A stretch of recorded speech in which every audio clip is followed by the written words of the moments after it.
Hello বন্ধুরা, আজ আমি তোমাদের দেখাবো আমার আর্ট ম্যাটেরিয়ালগুলো।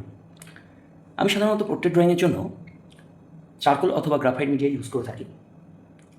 তো সর্বপ্রথম আমার চারকোল আর্টের জন্য আমি যেগুলো ইউজ করে থাকি, হোমারের এই স্কেচ বুকটা তোমরা দেখতে পারো।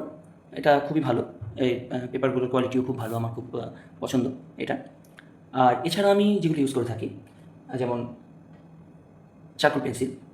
তো 3 রকমের চারকোল পেন্সিল যেগুলো বাজারে পাওয়া যায়, একটা হার্ড, একটা সফট, একটা মিডিয়াম। তো আমি সাধারণত হার্ড এবং সফটেই কাজ চালিয়ে নিই, মিডিয়ামটা আমার অতটা প্রয়োজন হয় না। তো ক্যামলিনের এই দুটো আমি ইউজ করি সাধারণত, কিন্তু তোমরা মিডিয়ামটাও দেখতে পারো, প্রথম প্রথম কাজে লাগতে পারে। তবে আমার মনে হয় না হার্ড আর সফটেই কাজ চলে যায়। এরপর বেশি ডার্কেনের জন্য আমি ইউজ করে থাকি ভাইন চারকোল।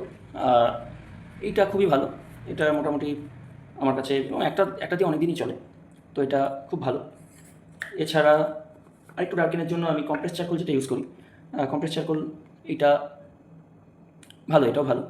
আর কখনো কখনো এটা ইউজ করি ডাস্ট চারকোল, তবে এটা আমি খুব একটা ইউজ করি না, মাঝে মাঝে ইউজ করে থাকি। এছাড়া একটু হাইলাইটের জন্য আমরা হোয়াইট চারকোল ইউজ করতে পারি। তো হোয়াইট চারকোল সাধারণত এটা মিডিয়াম আছে, এটা হার্ড আছে। তো হাইলাইটের জন্য আমি এটা ইউজ করে থাকি সাধারণত চোখে এটা আমার খুব ইউজফুল লাগে চোখ আঁকতে। এছাড়া আমাদের হাইলাইটের জন্য আমি হোয়াইট জেল পেন ইউজ করি, কিন্তু হোয়াইট জেল পেন বা ইলেকট্রিক ইরেজার যেটা আছে, ইলেকট্রিক ইরেজার থাকলে হোয়াইট জেল পেন না হলেও চলে। আচ্ছা, এছাড়া ব্লেন্ডিং ম্যাটেরিয়ালের জন্য আমি ব্লেন্ডিং স্ট্যাম্প ইউজ করে থাকি, আর এটাও আমার খুব কাজে লাগে।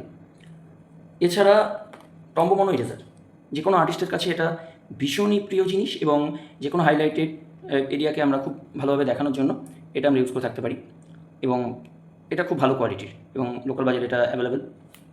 এছাড়া আমি ইউজ করে থাকি সাধারণ রাবার ডমসের পেন ইরেজারটাও খুব ভালো।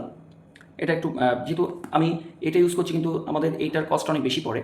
এটার অ্যাকচুয়ালি এটা 450 টাকা দাম পেনটার, আর এই রিফিলও খুব একটা অ্যাভেলেবেল থাকে না সাধারণ মার্কেটে। সেই জন্য এটা ইউজ কমানোর জন্য আমরা এটা ইউজ করতে পারি। এটা খুব কম দাম, এবং এটা 25 টাকা দাম, এবং এর সাথে দুটো রিফিল ফ্রি পাওয়া যায়। সুতরাং আমি এটা সাবস্টিটিউট হিসেবে এটাও কখনো কখনো ইউজ করে থাকি। এছাড়া যেটা সবথেকে বেশি প্রয়োজন একটা আর্টিস্টের কাছে, সেটা হচ্ছে নিডেবল ইরেজার।